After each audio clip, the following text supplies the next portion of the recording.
and raised in the States. And being that they're from Pakistan, it was their desire to raise a devout Muslim child here in the States. So growing up, I learned how to pray the 5 daily prayers, prayed them regularly. By the age of 5, I had memorized the last 7 chapters of the Quran and recited those regularly in my 5 daily prayers. And I'd actually finished the entire Quran recitation in Arabic by the age of 5.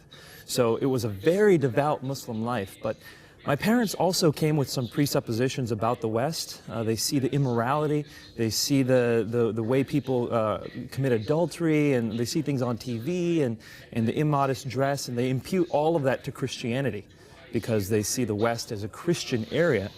So not only was it me practicing Islam, but they had also kind of taught me to defend myself against Christianity.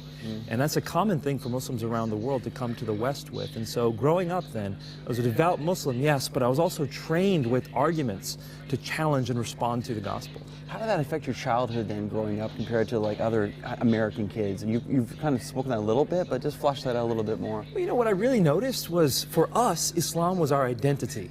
Like we knew Islam, we were Muslim, and that's what we were representing wherever we went. My parents really had no choice. My mother, she would wear the burqa, so obviously whenever someone saw her, immediately they're thinking Islam. And I realized that the other kids didn't really own their faith. Yeah, they might call themselves Christian, yeah, they might go to church, but that didn't affect the way they lived. It didn't affect the way they thought. And so that was something that made us even more proud. As Muslims, we thought, we are following the true God. He affects and permeates every aspect of our lives.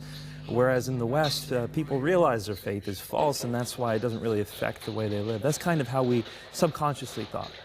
So then, for your whole childhood, this is how you were brought up, this is your thinking, these were your convictions. Again, this was your identity, which really stuck with me as well. But there was one particular friendship that you developed, and maybe you can tell us what age that was and how that over time started to introduce you to Christianity. Absolutely. It was something I did regularly was I would challenge people on the gospel.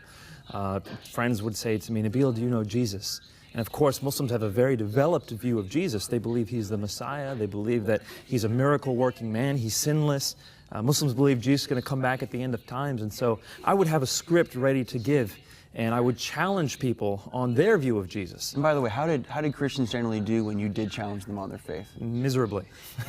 What I realized very early on was that even the slightest challenge on the Bible, on the reliability or the compilation of the Bible, or on Jesus' deity, or on the Trinity especially, no one really knew more than just enough to say what they were told to say. They didn't really know why they believed what they believed, didn't know how to defend it.